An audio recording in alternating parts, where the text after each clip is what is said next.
1290 square ഫീറ്റിൽ 3 attached ബെഡ്റൂമോടുകൂടെ 2 നിലകളിലായി ചെയ്ത പ്ലാനും അതിൻ്റെ 3D മോഡലുമാണ് ഇന്നത്തെ വീഡിയോയിൽ കാണാൻ പോകുന്നത്. വീഡിയോയുടെ അവസാനം ഈ പ്ലാൻ ചെയ്യാൻ വേണ്ടി വരുന്ന പ്ലോട്ടും അതേപോലെ ഏകദേശ ബഡ്ജറ്റും പറയുന്നുണ്ട്. സോ വീഡിയോ അവസാനം വരെ കാണാൻ ശ്രമിക്കുക. കേരള ഹോംസിൻ്റെ പുതിയൊരു വീഡിയോയിലേക്ക് എല്ലാവർക്കും സ്വാഗതം.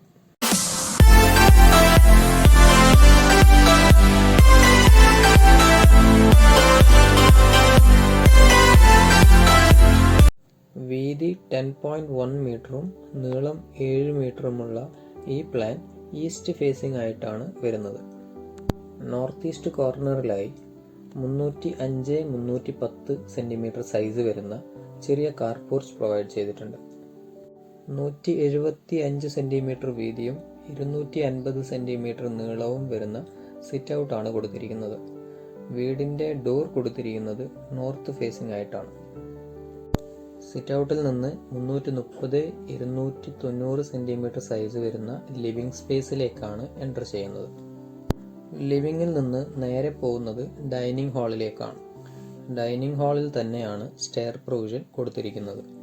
345 സെൻറ്റിമീറ്റർ വീതിയും 350 സെൻറ്റിമീറ്റർ നീളവുമാണ് ഡൈനിങ്ങിൻ്റെ സൈസ് വരുന്നത്. ഡൈനിങ്ങിൽ നിന്ന് ബെഡ്റൂമുകളിലേക്കും കിച്ചണിലേക്കും ആക്സസ് കൊടുത്തിട്ടുണ്ട്. ഈ പ്ലാനിൽ ടോട്ടൽ 3 ബെഡ്റൂമുകളാണ് കൊടുത്തിരിക്കുന്നത്. അതിൽ ഒരു ബെഡ്റൂം ഗ്രൗണ്ട് ഫ്ലോറിലും 2 ബെഡ്റൂം ഫസ്റ്റ് ഫ്ലോറിലുമാണ് വരുന്നത്. 3 ബെഡ്റൂമുകളിലും അറ്റാച്ച്ഡ് ബാത്റൂം പ്രൊവൈഡ് ചെയ്തിട്ടുണ്ട്. ഗ്രൗണ്ട് ഫ്ലോറിലെ ഒരു ബെഡ്റൂം കന്നിമൂലയിലായിട്ടാണ് കൊടുത്തിരിക്കുന്നത്. 300-350 സെൻറ്റിമീറ്റർ കൊടുത്തിരിക്കുന്നു. 140 സെൻറ്റിമീറ്റർ വീതിയും 290 സെൻറ്റിമീറ്റർ നീളവുമുള്ള അറ്റാച്ച്ഡ് ബാത്റൂമാണ് കൊടുത്തിരിക്കുന്നത്.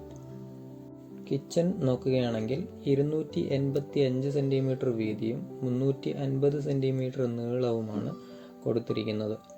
ബാക്ക് യാർഡ് ആക്സസ് ചെയ്യാൻ വേണ്ടി ഡോർ പ്രൊവിഷനും കൊടുത്തിട്ടുണ്ട്. ഇനി ഈ പ്ലാനിൻ്റെ ഫസ്റ്റ് ഫ്ലോർ ഒന്ന് കണ്ടു നോക്കാം. 345 സെൻറ്റിമീറ്റർ വീതിയും 206 സെൻറ്റിമീറ്റർ നീളവും വരുന്ന ഒരു ചെറിയ ഹാളിലേക്കാണ് നമ്മൾ എൻ്റർ ചെയ്യുന്നത്. ഹാളിൽ നിന്ന് 2 ബെഡ്റൂമുകളിലേക്കും ഫ്രണ്ട് സൈഡും ബാക്ക് സൈഡും വരുന്ന ഓപ്പൺ ടെറസുകളിലേക്കാണ് ആക്സസ് കൊടുത്തിരിക്കുന്നത്. 330-290 285-310 സെൻറ്റിമീറ്ററും സൈസ് വരുന്ന 2 ബെഡ്റൂമുകളാണ് കൊടുത്തിരിക്കുന്നത്. ഈ പ്ലാൻ ചെയ്തെടുക്കാൻ വേണ്ടി 12.1 മീറ്റർ വീതിയും 11.5 മീറ്റർ നീളവുമുള്ള 3.5 സെൻസ് ലാൻഡാണ് ആവശ്യമായിട്ടുള്ളത്. ഇനി ഇതിൻ്റെ 3D മോഡൽ ഒന്ന് കണ്ടു നോക്കാം. ഈ ഒരു പ്ലാനിന് വേണ്ടി നമ്മൾ ചെയ്തിരിക്കുന്നത് 2 തരം ഡിസൈനുകളാണ്. അതിൽ നിങ്ങൾക്ക് ഏതാണ് ഇഷ്ടപ്പെട്ടതെന്ന് കമൻറ്റിലൂടെ അറിയിക്കുക. ഈ വീട് നിർമ്മിച്ചെടുക്കാൻ ഏകദേശം 25 ലക്ഷം രൂപ വേണ്ടിവരും. നിങ്ങൾ ഉപയോഗിക്കുന്ന മെറ്റീരിയലിൻ്റെ ക്വാളിറ്റി അനുസരിച്ച് ഈ പറഞ്ഞ ബഡ്ജറ്റിൽ മാറ്റം വരാം. ഇതുപോലെയുള്ള കൂടുതൽ വീഡിയോകൾക്കായി ഷെയർ ആൻഡ് സബ്സ്ക്രൈബ് ചെയ്ത് സപ്പോർട്ട് ചെയ്യുക. Thanks for watching.